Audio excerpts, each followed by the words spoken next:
Vlogmas day 4. It's Wednesday, I believe. Yeah, it is Wednesday. This week's just been a bit of a blur, to be honest. I'm off out to work in a minute and I just thought I'd sit down, have a quick cup of coffee and say good morning to you all.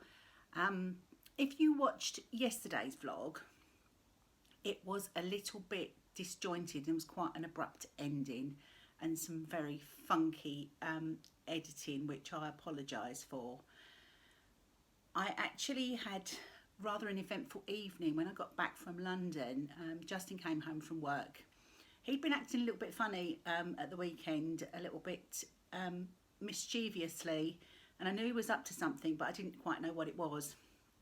So it was all revealed yesterday when he kept insisting that I opened this present that he'd bought me for Christmas, but I needed to have it early.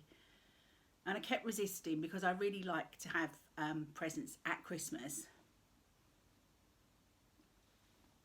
But he just wouldn't let it go. So I relented in the end, and he actually bought me a new computer, which I was totally overwhelmed by. So you can imagine the rest of the evening, when you get anything like that, it's just a massive time drain, isn't it? So we just sat there, got it all set up, and decided that I'd be really jazzy and edit all the footage from yesterday's vlogging in London on the new computer and get that all uploaded to YouTube. Oh, I've been doing all my vlog editing on my iPhone, and it's a bit of a, it's not great. My eyesight isn't great, and to look at a little phone screen and do it was a bit of a challenge, but I kind of knew where everything was. I was familiar with all the sort of commands and how to do it. I mean, my vlog editing isn't great anyway, but it was fine and I knew what I was doing. But on the new computer, although it's the same, it's still iMovie, but everything is a little bit different. So I got everything edited, put in music, put in all the bits and pieces that I wanted to put in, and it was ending up about 14 minutes long. Well, if you watched yesterday's, you realise it ended up being about 4 minutes long. When I uploaded it to YouTube, there were loads of missing files and I have no idea what I did wrong. So it ended up being a bit of an abrupt ending and much, much shorter than I'd anticipated. So apologies if you watched it and thought it was a little bit strange. I need to sit down and do some tutorials on the new computer and get my skills up to speed a little bit. So the missing segment from yesterday was me opening my Advent, showing you some of the things that I bought while I was in London, and you know, just a little bit of chatter and you know, closing off the vlog at the end of the evening. So I want to share with you the Advent from yesterday and a couple of things that I bought while I was in London. And then when I get home from work later, I'll do today's Advent and see if I can do a little bit of vlogging while I'm out and about today. Okay, just have a sip of coffee. It's only my second coffee of the day and I really need it. Right, so I'm going to start off with my Advent from yesterday, which was number 3 from my lovely Lay Family Yarn Advent Calendar from Kelly and Nick and Megan. And it is already open because, as I said, I did this yesterday and lost all the footage. But it's so pretty that I really don't mind opening it again because the surprise is still just as lovely. And excuse the crinkling, I'll get rid of that. This is the Zebra Finch colourway. So they're all bird themed in the calendar this year. And it's gorgeous. This is very much like a sunset, the colours in here.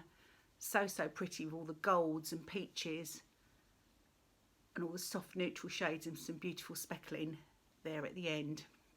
Excuse my finger, I burnt my finger and my forehead the other day on the curling irons, so, and it seems to be taking ages to heal. But anyway, so that's my Advent number 3. And I'll show you some of the bits that I bought in Liberty yesterday. I had such a lovely time. It was such a contrast to the previous day at work. So the beautiful bags that they put them in. So the first things I bought were a couple of sort of what are called fancy festive foods.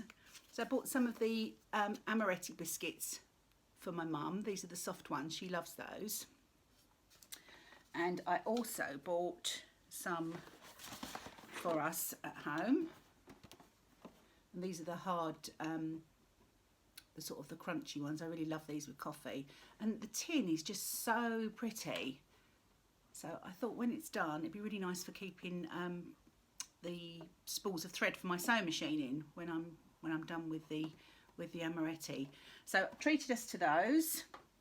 A couple of little foodie Christmas presents. These truffles, dark chocolate truffles, are for Justin's dad to go in with his Christmas present. He loves his dark chocolate, so those will be nice for him.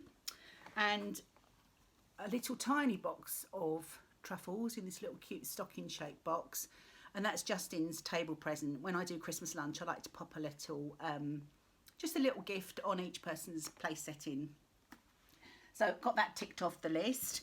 And a couple of other bits that I got. There's so many lovely things in Liberty. It really is just one of my favourite shops. I bought these for the Vlogmas pup, for Milo. Bedtime biscuits, how cute.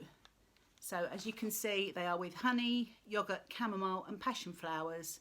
And they are blissful bedtime biscuits to help aid a good night's sleep. Not that he needs it, he sleeps really well, but I thought they were super cute. So they can go in his Christmas stocking, and I'll get him a little toy to go with it. I popped into the haberdashery as well while I was in Liberty, because why not? It's amazing. And bought a little pair of Merchant & Mill scissors to go in with my embroidery things. My Christmas embroidery that I haven't even started yet. And I got these monograms, these Liberty fabric. They're iron on, but then you can embellish them with some stitching afterwards. And I got a combination so that I can do something pretty for Mum, Lulu and myself. So really looking forward to, I have no idea what I'll put them on yet, whether they'll go on a nice white cotton sort of nightie or pyjamas on the sort of on the pocket, or on a pillowcase, sort of pillow slip, or make a little cushion or a little bag. I don't know, but I just thought they were really, really pretty, so I picked those up.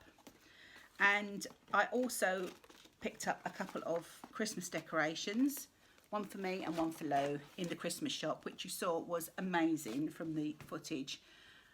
But some of those ornaments in there, they are so expensive. But I picked up this really cute little robin on his little toadstool, so he's going to look fab on the tree. And there was just, when I was making my coffee, my little robin that visits every day was out in the garden on the feeder. So I picked him up. And I got this one for Lulu, which is a rather regal looking sausage dog with his crown and his golden bell. So I thought that would look really nice on her tree. Not quite like Milo, but really pretty nonetheless. So those were the things that I bought yesterday. Had a really good meeting. As you can see, I went to Great Ormond Street Children's Hospital, and I just loved the whole Peter Pan connection with the hospital, and the fact that J.M. Barrie left a legacy of all the royalties from Peter Pan to the hospital when he died. So I think I think it's really sweet.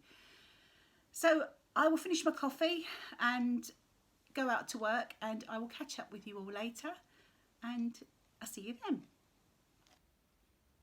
I thought I'd share my old Christmas journals with you. This is something I used to do a few years ago when I was doing scrapbooking and card making, all sorts of paper crafting. And it was a project that was run as a kind of like a Vlogmas thing, really, I guess, that you would do an entry every day in December up to Christmas. Sometimes I'd take it up to New Year and just record some of the little things that you do in preparation for Christmas and the actual sort of Christmas festivities themselves. And it was really nice to sort of come across these and have a little look through.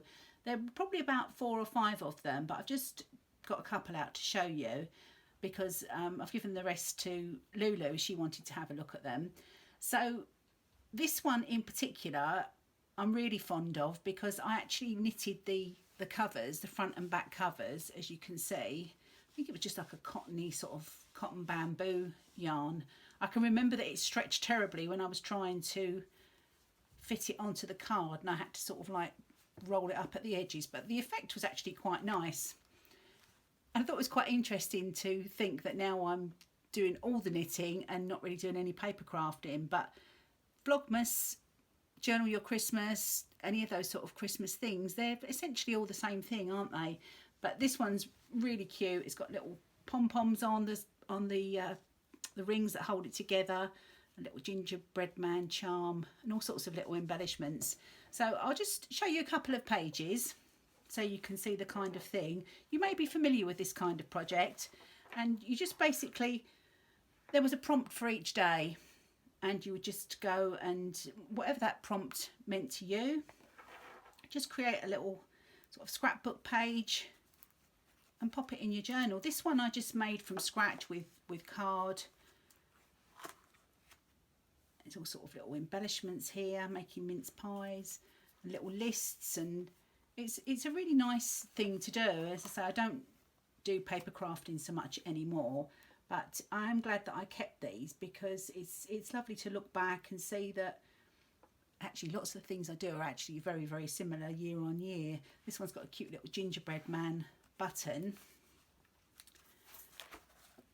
I used to really enjoy doing these every day, and now I'm finding that doing these Vlogmas videos is just as enjoyable. And it's nice to see pictures of Lulu over the Christmases past.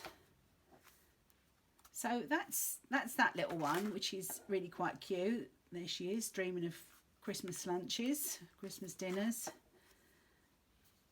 So I hope you find that interesting to look at. Plenty of these little gingerbread man buttons. They were really cute. I've got a thing about gingerbread men, obviously. So that's the knitted one from 2009. And I've got another one here, which was from the following year. And on this one, I've actually bought a pre-made album that's got the transparent page protectors in, a bit more like a traditional scrapbook. But this has also got fabric pages and all sorts. I've just got a couple of pages that I wanted to show you in this one. So you can see there's all sorts of ribbons and tinsel and all sorts of things, acetate pages and all manner of things. It's just the more the merrier, I think. This one I love because it's got a little angel that Lulu made when she was at nursery, which she thinks was ridiculous, but I think it was really rather adorable, and sadly I don't have it anymore. So that's a lovely page there. I've used pencil as a bookmark. This one here with the Christmas tree, little wooden embellishments. And there she is, all excited for Christmas. This is a fabric page on this one, and I just used a doily to spray some ink through just to make the effect, and some tulle. So really, really good fun to make these journals.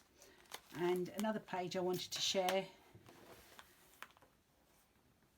was how lovely she looked there in the snow. Obviously I'm biased because I'm her mum, but I think she does look rather gorgeous there. And lots of little twinkles and little embellishments here, little snowflakes and bits and pieces like that. So you can see by the time it was finished, it was quite a chunky book, and I followed a colour theme with the corals and the aqua. So that's another little one that I should be passing on to Lulu so she can enjoy them.